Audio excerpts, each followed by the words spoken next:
want to film a better group.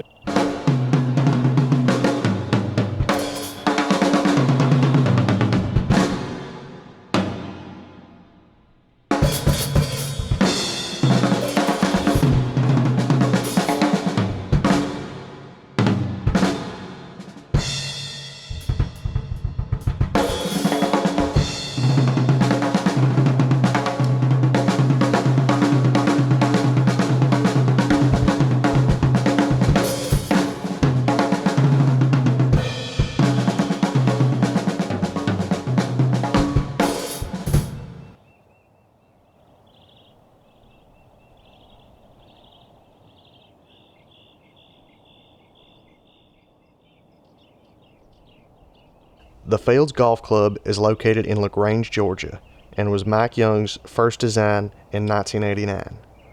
Prior to that, he had never constructed a single tee, fairway, or green. But not long after breaking into the hard red Georgia clay, it was clear that Mike had found his calling. Over the next 2 decades, as Mike's career flourished, the field suffered a different fate. So in 2012, with his son Ashley, Mike found himself in the position to breathe new life back into the course where it all began.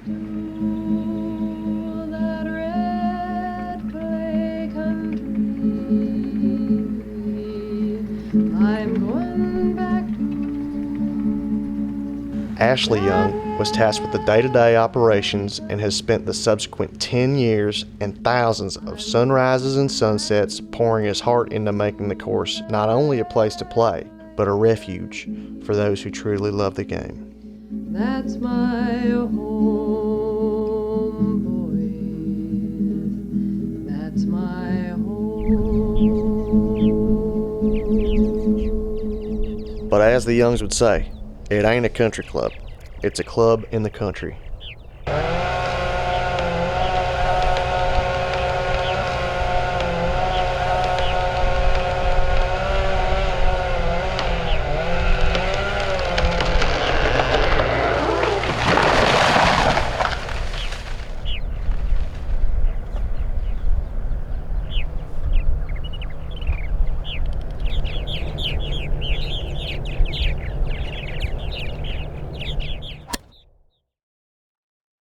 Do you remember what it felt like to be starting on a journey that's led to this point? Yeah.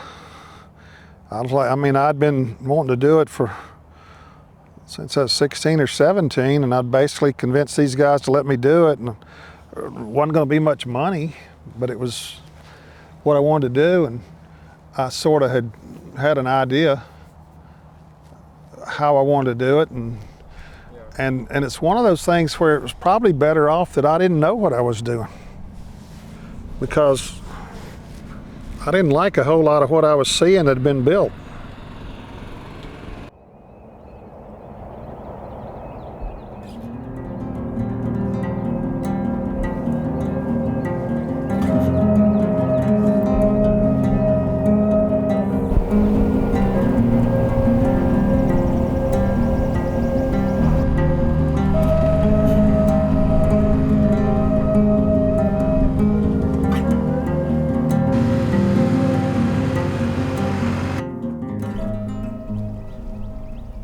Ashley, what do you think that your job is here at the Fields? That's a good question. I have to think about this one for a second, Hagen.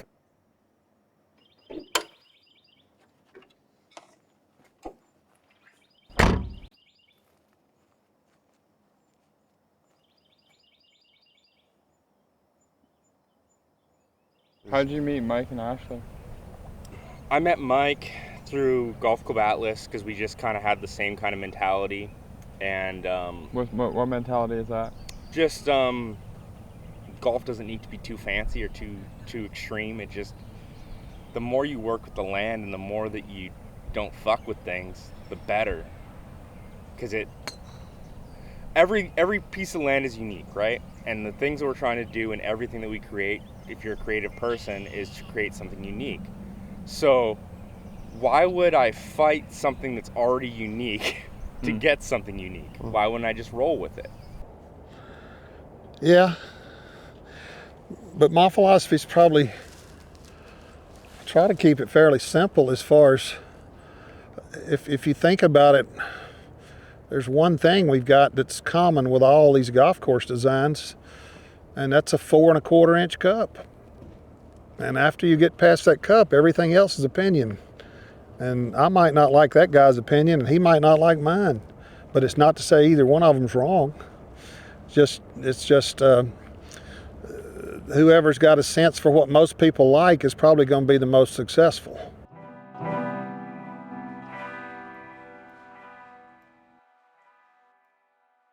My favorite thing was like when he was doing a routing, we'd be walking through the woods and he's like, oh, there's a tee over there. And, you know, this is where the green's going. I'm just like, this is a bunch of woods. And I thought it was cool. I'm looking for fish in the ponds or tadpoles or whatever it is and just walking through the woods with my dad. And then come back 3 weeks later and the clearing's done and you see a green sitting on that hill where you're sitting. I mean, that's a natural ability to be able to see that stuff.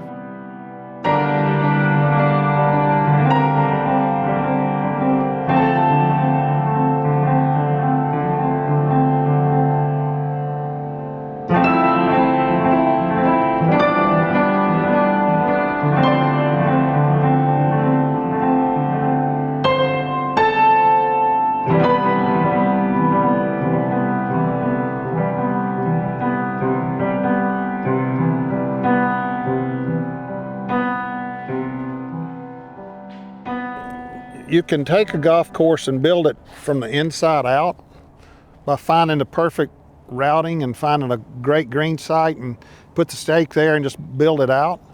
Or you can design a golf course and take it and put it anywhere you want to just by taking a bulldozer and moving all the dirt to where it fits what you wanted. So that's building it from the outside in. And that had become the norm because you had so many people building homes and all. So you'd get these golf courses where they just moved all this dirt and it just looked artificial and had mounds everywhere and bumps everywhere, and there was a lot of hype going on.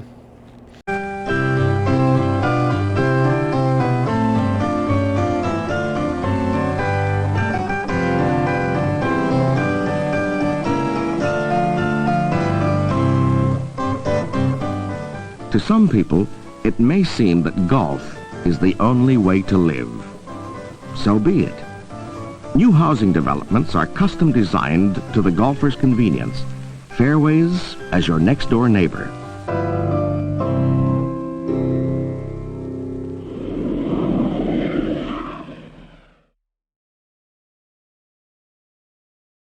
It's not like he's some genius that this is the only place that could go in here. There's a bunch of people could have taken this nice piece of land and put in a golf course in here, but to put one that's maintainable, I think that's where the trend's going back to, because if you had built a place here you couldn't take care of, this place would have been out of business. I couldn't have come in here and did what we did with the tools we had and bring this place back to life if you had to have a high-end budget to do it.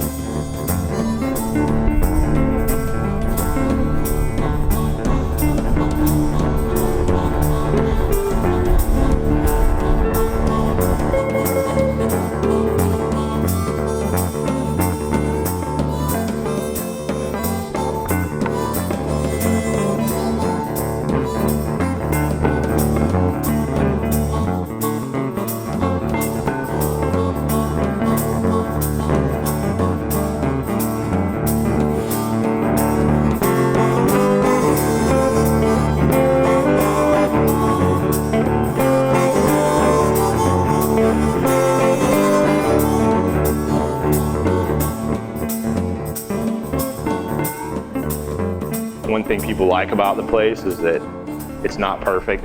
It's probably never going to be perfect, but every month that we've been here, there's something that's improved, and just keep polishing the golf course that's there out of the dirt.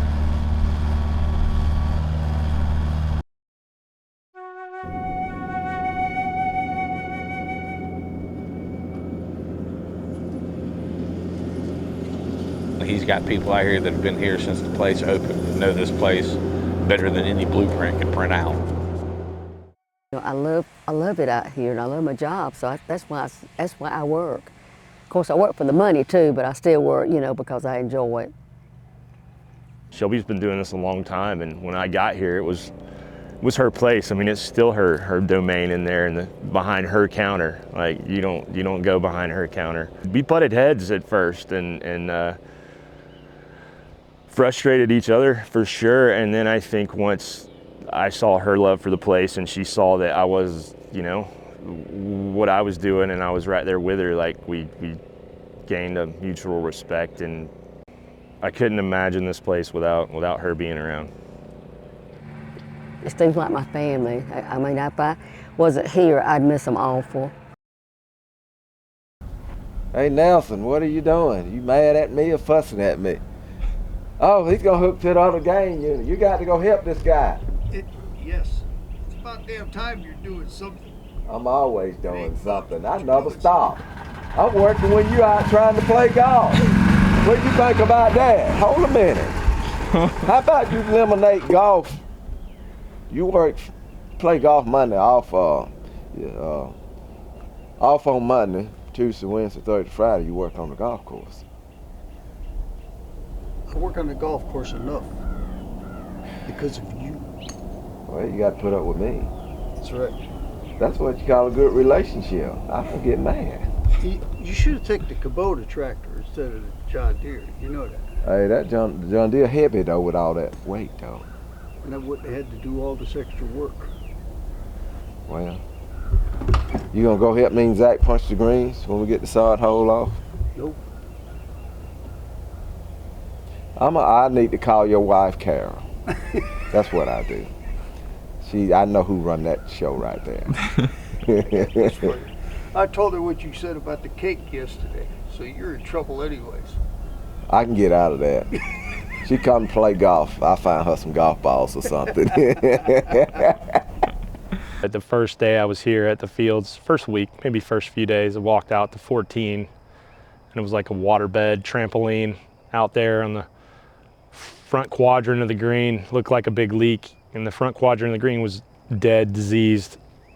They had a lot of wet areas. We were just kind of assessing irrigation. I'm standing on this waterbed as me is pumping up and down, and get a knife and cut it open, and sure enough, there's a head in the ground, just watering underground. And Larry's out there. We don't really know each other yet, and I could already kind of tell he knew where everything was. And I said, "Hey, Larry," I said, how many more are like this? And he's like, "Oh, you know," we're kind of, he didn't want to, he's very astute at what he would say. And I said, "Well, when's the superintendent going to be back? I'd like to meet him." And this is in April. And he said, "I hadn't seen the superintendent since November." And I quickly realized throughout the week that Larry was running just about every piece of equipment that was out here. When something would happen, they would call Larry, and I realized Larry was actually the superintendent of this golf course. Most all the wiring you see I'm doing here, most of it I learned it like in the 8th grade shop.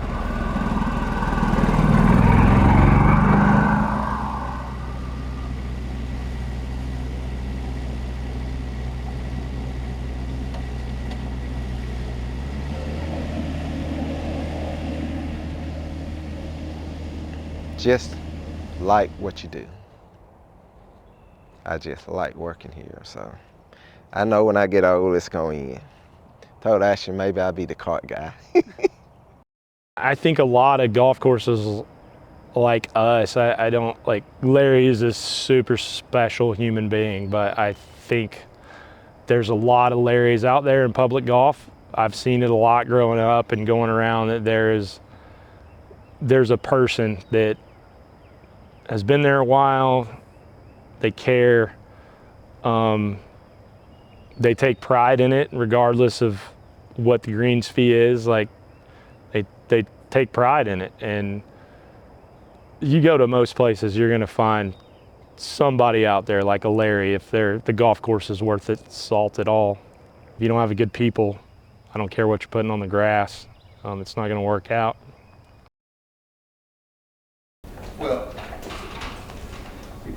around here long enough, something's gonna break.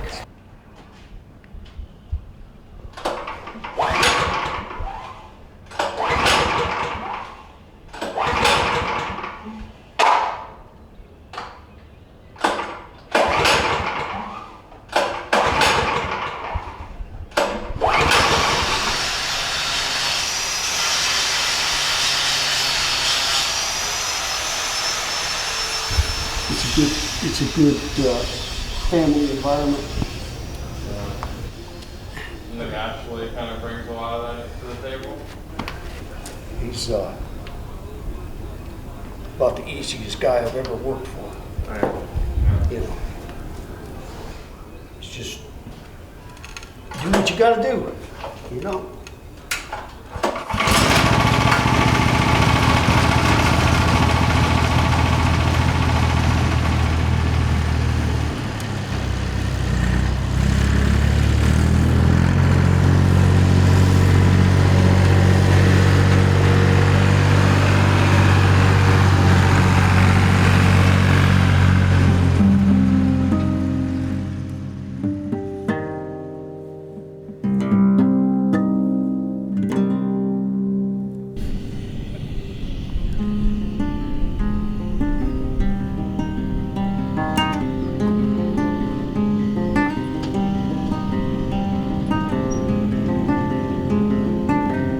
You know, it's one thing to put your name on the, on the shingle and say it's mine, but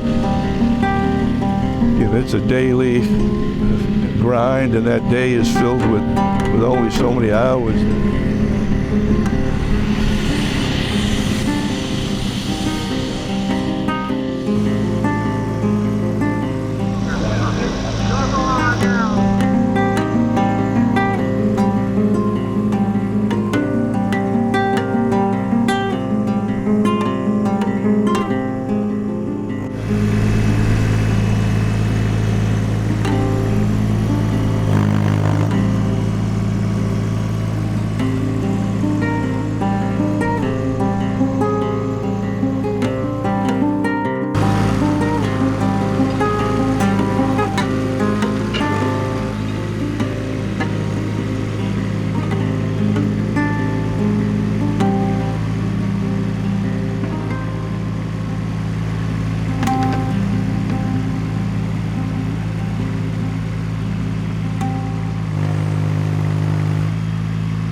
It's definitely satisfying to get that down. It feels like you did something.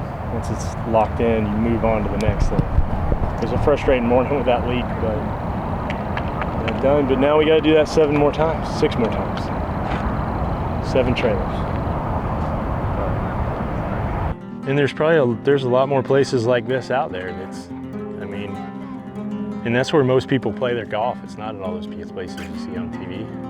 And I think a lot of golfers, especially here that we get, they don't know what they're looking at, architecture-wise, but they know how it makes them feel. It's a visceral thing, and I think that's what golf is to a lot of people.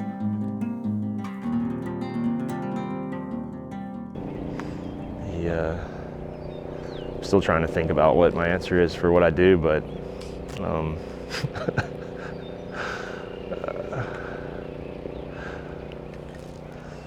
I don't know what would you say I did, Hagen? I don't like it when I'm a golf course owner. It just kind of sounds like, I don't know, antiquated. I think it's disrespectful to superintendents to even call myself a superintendent, because I've kind of just learned on the fly and growing up from it. Yeah, my dad's a golf course architect, and I probably know more than a lot of people about that and can carry that torch, but I wouldn't, again, call myself a golf architect. I don't know. I think maybe just the fields facilitator or something, just putting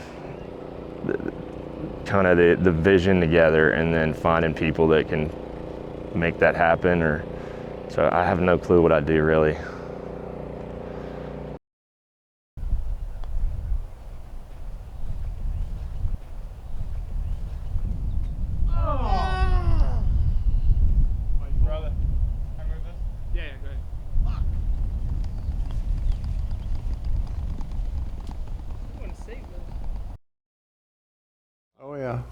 think the state of golf is heading? I think it's completely changed, and I think what's happened is that the USGA and the PGA of America really never cared that. That's not the right word. They weren't involved in public golf. You can tell that by the USGA. They've done away with all the public events. You know, they used to have a men's public amateur, women's public, no more. I don't think there's even anybody on the board of the USGA that's a public golfer person. So I think what they're finding is that public golf has always been pretty good. And now, so how do we deal with it? If the USGA went away tomorrow, it wouldn't affect anything we've got out here. And I think for a long time, they've not pushed the public. And when they do, so often it's a hype job. And so often you'll see where it's, you know, is it really public golf when you're playing at Bethpage for $200 or $300, or you're playing at Torrey Pines for $200 or $300? That's not public golf. Golf's not sustainable that way. It's too difficult to keep it that way. It's not and this right here, your age group can appreciate it for what it is, and they're not worried about the edges and how well they're maintained, or if there's a crack in the cart path or something. And all those things add up. It just means it costs more to play. You know?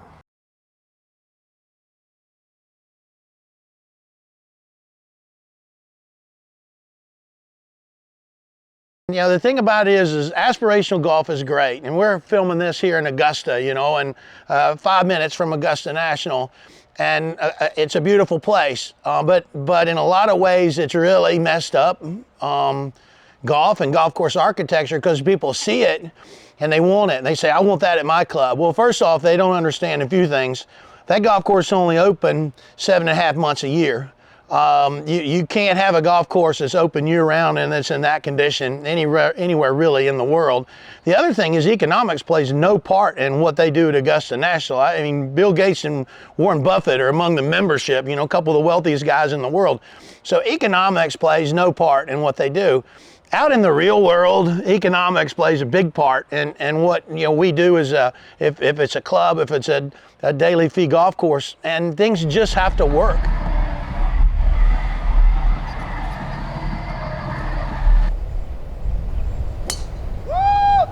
Some of that. Tell me you don't have audio on it. I see private golf changing. There'll still be the big ones that'll always be there, and there's some places that are really treasures that are classics that need to be there, but a lot of these places, y'all's generation and all will just sort of ease on down and just play public. And public's gonna get better and better. When some stuff goes away, that's where golf will stay. There's always going to be some people that just like to keep it good enough to go out there and, you know, have fun, knock a ball around a field.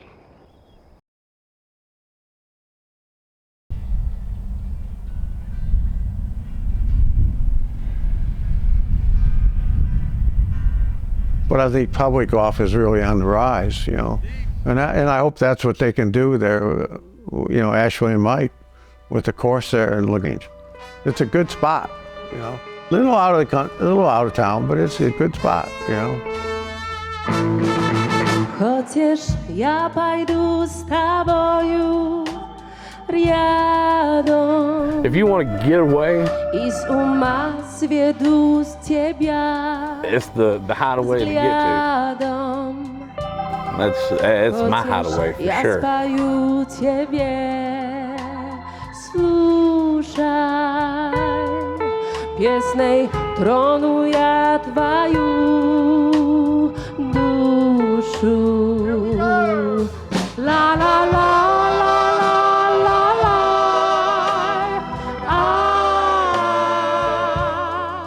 La la la la la la la.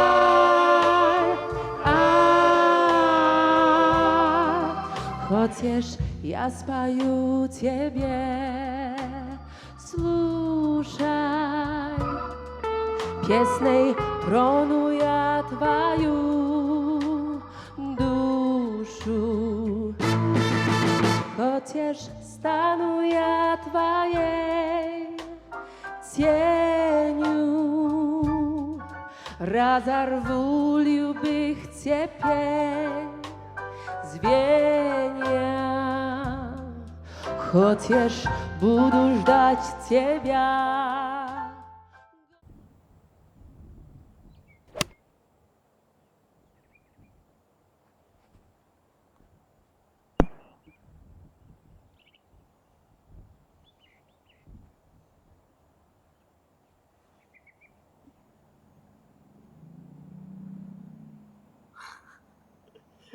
God.